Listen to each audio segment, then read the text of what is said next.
Welcome back for episode 13 of Strange, Creepy and Mysterious Things I Found on the Internet, a series where I cover a range of unsettling internet media from YouTube videos to Reddit posts and everything in between. Let's investigate.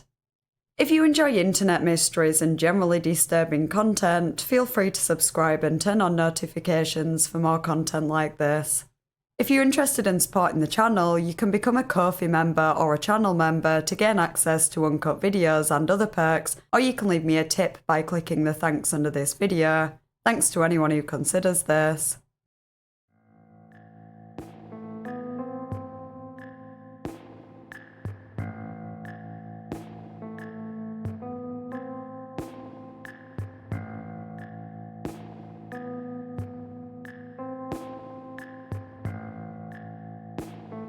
This video will contain vague discussions of topics that some might find triggering. Viewer discretion is advised.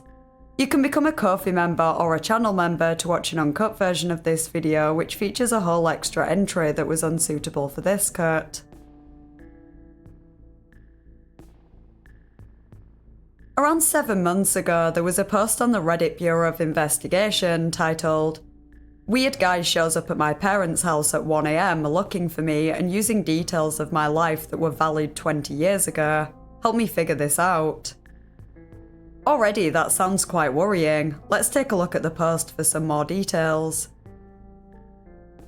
Posted this on the Creepy Encounters sub and someone suggested I post here. This happened 3 nights ago and I'm going crazy trying to figure it out. I just moved into a new apartment 1 month ago and I'm still unpacking and settling in. I've been using my parents' address as my mailing address, who live a few towns over, 20 minutes away, all my life. 3 nights ago, my parents call me at 2 AM freaked out and proceed to tell me this story. Apparently at 1 AM, someone starts banging on their front door and repeatedly ringing their doorbell. My stepdad walks downstairs and opens the door, leaving the front glass door closed and locked. There was a man standing outside who looked to be in his 30s, with a black hoodie on with the hood pulled up around his face. He didn't have any distinguishing facial features, facial hair or tattoos. The only thing my stepdad said was that he looked to be Hispanic. Neither my stepdad or my mother, who was watching the whole thing out of a window, recognised the man. The man says, "I'm so sorry to bother you, but I'm looking for my full name." My stepdad plays dumb and says, "Who?" The man proceeds to state my full name again and says that my boyfriend is worried because I didn't come home that night. He claims to be a friend of my boyfriend and tells my stepdad that they are both out looking for me, worried because I didn't show up at home. I don't have a boyfriend. I live by myself with my 3 dogs and haven't been in a relationship in the past 5 to 6 months. Here's the weird part. My stepdad asked the guy what boyfriend he was talking about, and the man tells him the name of the boyfriend I had when I was in 10th grade, nearly 20 years ago.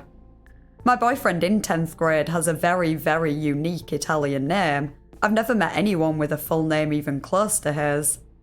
He says my high school boyfriend's name a few more times to ensure my stepdad heard him and repeats that they are very worried about me. Is my stepdad sure I'm not inside? At this point, my stepdad is weirded out and closes and locks the door in his face. The man does not leave. He lingers in front of my parents' house for the next 10 minutes, smoking cigarettes and talking on the phone. Finally, my parents call the cops. About 5 minutes before the cops arrive, the man walks down to the dead end on their block and drives away in a silver car. Stepdad was unable to get the license plate. My parents file a police report and nothing else happens. After I hear this story, I'm going nuts over the weird details.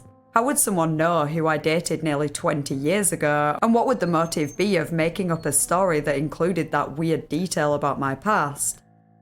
I've not had contact with the 10th grade boyfriend in over a decade. Yesterday, I decided to message him on Facebook to see if he has any insight. I tell him the whole story. He's just as confused as I am and claims to have no part in it. I'm at a loss. I'm also really freaked out that some strange man is going through that much trouble at 1 AM to look for me. Any insights or ideas would be greatly appreciated. No, nothing else weird has happened since then. In OP's position, I'm sure most of us would be weirded out. It's strange enough that someone was looking for her in the first place, with an obviously fake story of her being missing and her boyfriend, who doesn't exist, looking for her. It's even stranger that the man showed up at her parents' house and gave the name of OP's high school boyfriend from nearly 20 years ago. How would he even know that? If it wasn't for that detail, there could be many possibilities. Perhaps this man found OP on social media and decided to try to find her for whatever reason, though I'm not sure how he'd know where her parents live, unless there's some record of it online, or maybe a social media post hinting at the area. I guess we don't know for sure that the man went straight to the parents' house. He might have been knocking on all of the doors in the area if he had a general idea of where they live, without knowing the specific house. He did drive off after lingering for a while. Although it sounds like OP's dad played dumb and didn't give too much away, maybe the man intuitively got the vibe that he was lying. I'd be interested to know what he was saying on the phone. That could have given some hints as to why he was there, or if he came looking for OP on behalf of someone else, but I'm guessing the parents couldn't hear the conversation. On the bright side, it seems unlikely that this man has been stalking OP in person, as he likely would have figured out where she lived and shown up there rather than her parents. There were a couple of comments asking if OP was in any legal trouble or had any outstanding loans that might have caused someone to track her down, but given the circumstances, this doesn't really seem plausible. If the man was any kind of law enforcement, surely he wouldn't show up at 1 in the morning, or lie and say OP's non-existent boyfriend was looking for her. He'd probably have more up-to-date information too, at least her current address. Depending on when OP moved out of her parents' house, it could have been an old loan she forgot to pay, but again, showing up at 1 AM and lying about his reasons for looking for her wouldn't be standard practice for a legit loan company.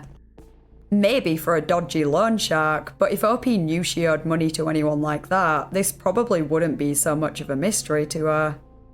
She addressed these suggestions in a couple of updates. Update 1. Wow, this really blew up. Thank you so much for all the kind words and precautions that I should take. I want to add something here that a few people commented that might shine some light on this mystery. First off, I'm not in any legal trouble and have no reason to think someone would be suing me. God, I mean, I guess it's always in the realm of possibility that I'm being sued by someone, but I really don't think that's it. Like I previously mentioned, I had an expired registration ticket that I did not show up to court for, but I believe I got a letter in the mail just asking me to pay a really large fee, so I don't think that's related. I did take a personal loan out. Took it out about 1.5 years ago. It wasn't for anything too crazy, and I was really good with making payments on time until about 6 months ago when I had a medical issue. Currently, I am really behind on payments, but to my knowledge, I have not defaulted on the loan yet. What do you guys think? Related? I had absolutely no idea that this is a thing, or I would have included this detail to begin with. Let me know your thoughts. Update 2. I have a list of a few things that I'm going to look into tomorrow based off my own thoughts and based off a ton of valuable feedback I got here. Thank you. We'll post an update ASAP. Update 3. I'm so sorry it's taken me so long to update. It's a super busy time at work. Unfortunately, there isn't much to report. I called the loan company. They claim to have nothing to do with it. All of my friends and family also noted that the 1 AM factor kind of rules that out anyway. Nothing else strange has happened at my parents'. I went there for the first time last night and kept a close eye out for anything, didn't observe anything out of the norm, so this remains a mystery. I'll be sure to update if something else happens. These updates likely rule out the possibility of the man's appearance being anything to do with legal trouble or the loan she took out. It sounds like she got the loan through a legit company and not a loan shark. I decided to have a look through OP's post history to see if I could find anything that might provide any more hints as to what could be going on here. OP first began posting in 2019, and almost all of the posts prior to the ones about this occurrence were on subreddits related to opiates. She was actually a heroin addict for over 15 years, and thankfully it seems that she managed to get clean after a bit of a roller coaster with Suboxone, Vivitrol, and Sublocade. It sounds like she hasn't relapsed in at least 2 or 3 years, which is a huge accomplishment. But I do wonder if the man who was looking for her might have been an acquaintance from when she was taking heroin. Whether he was an old friend or someone that, for some reason, had some kind of vendetta against her, or she owed them money or something.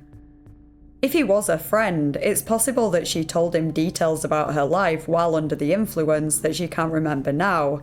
Perhaps a funny story from high school that involved her boyfriend at the time, and his name came up in the conversation. If that was the case, it would only explain part of the mystery, and not why he came to find her after presumably years of them not speaking. I'd also be super wary of the fact that he lied to her parents about her not coming home and her boyfriend looking for her. It doesn't sound as innocent as an old friend just wanting to catch up.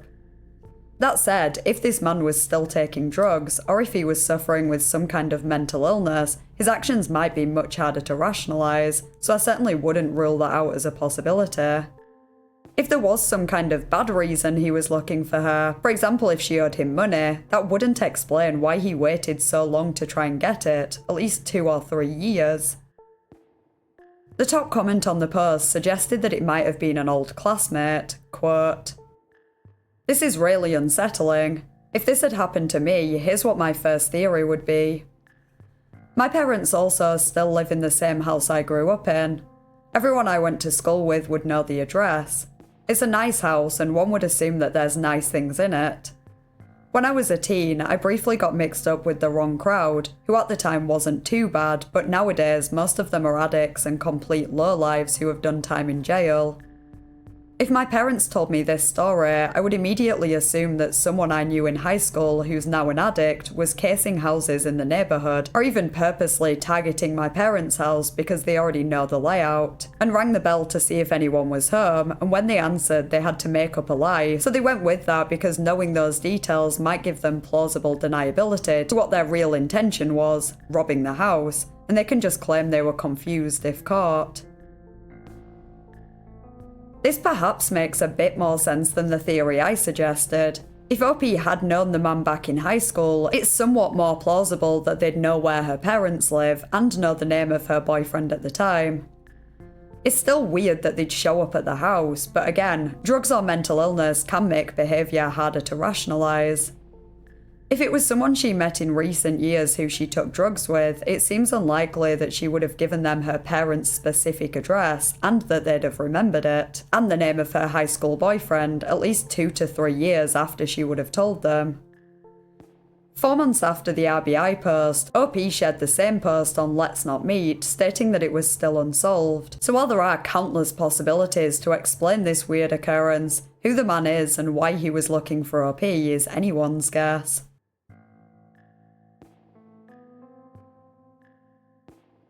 The 19th of April 2023 started out no different to any other day for 56-year-old Randall Cooke, an Uber Eats delivery driver who also ran a website building business called Matrix Design.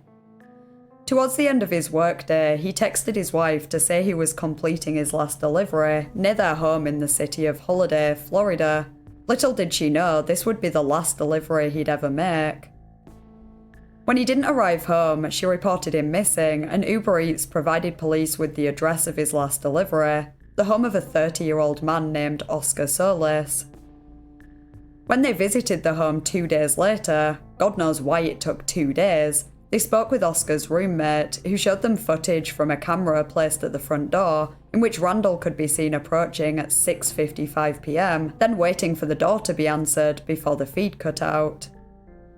The next day, Oscar was seen carrying rubbish bags out of the house. It was soon discovered that these bags contained the chopped-up remains of Randall. When police searched Oscar's home, they also found blood, as well as Randall's wedding ring and car keys, so it seems this is a pretty open and shut case, at least in terms of the culprit. However, the motive is a bit of a mystery. Police believe that Oscar lured or forced Randall into his home in an attempt to rob him, but why he went as far as murdering him isn't clear. Oscar does have a violent past though. In fact, he was released from prison just 3 months prior after serving 4 years for assault and burglary, and he is apparently linked to the MS-13 gang in Indiana.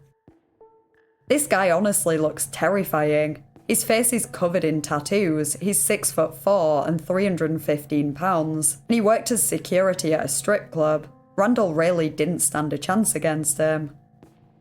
Sheriff Chris Nocco described the murder as a horrific crime of passion, and also said, "He is a very violent individual. This person, you always say the word evil, but this is demonic. This individual is, what he did was demonic." Of course, it's still very early days. At the time I'm writing this script, this only happened just over a week ago, so Oscar hasn't yet been convicted. Let's hope they lock him up and throw away the key.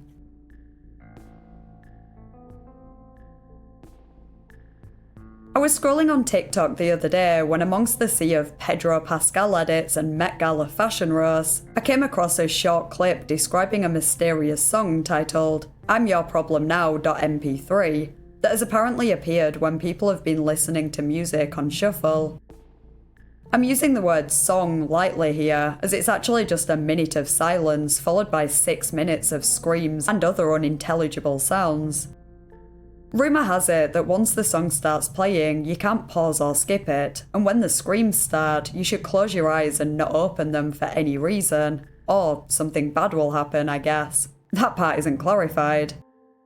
While your eyes are closed, you'll apparently see some horrific things. Corpses, demons, you name it. Then if you make it through the 7 minutes, you'll wake up at a train station in some kind of alternate universe where you'll be met with a faceless man who will tell you the secrets of life. You then get on the train that arrives at the station and wake up back in your home, where exactly 12 minutes will have passed since the song started. But just because you made it back doesn't mean all is well. Anyone who has survived this long will likely go insane from the information they learnt. 15 years ago, this is exactly the kind of creepy shit that I would have lost my mind over, but obviously as a 25-year-old adult, this sounds like absolute horseshite.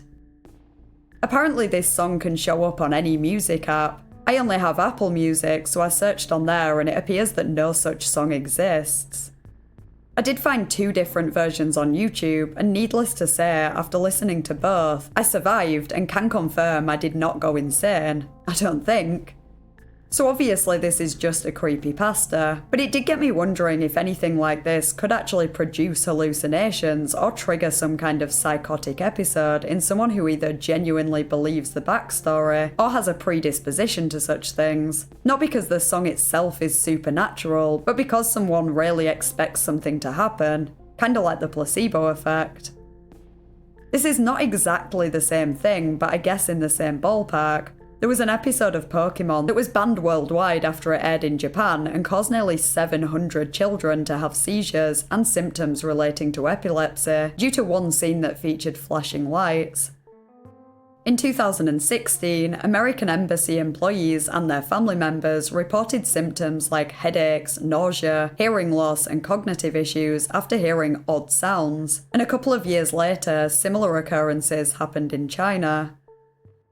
Infrasound, which is sounds that have a frequency of less than 20 Hz, can cause headaches, dizziness, fatigue, tinnitus, and heart palpitations. What's really crazy is that the frequency is too low for the human ear to detect it, and horror movies have actually been known to use infrasound to evoke feelings of anxiety, unease, and dread. So this sound that you can't even hear might be a key reason as to why you feel so creeped out watching your favourite horror movie. This is still a little way off a sound or a song causing people to actually hallucinate, but taking this into consideration, is it beyond the realm of possibility? I'm sure we've all had some kind of experience where we've seen something out of the corner of our eye or mistaken something in the corner of a dark room for a figure, particularly right after watching a horror movie when we're more on edge and almost expecting to see something. So if you listen to I'm Your Problem Now.mp3 in this kind of state, and you are really expecting it to mess with you somehow, maybe you could end up experiencing something along the lines of what the story claims.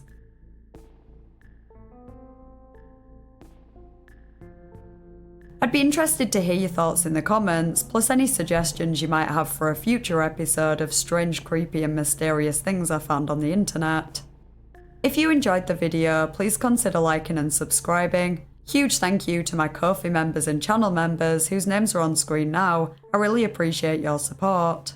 Thanks for watching, and I'll see you next Thursday in a new video.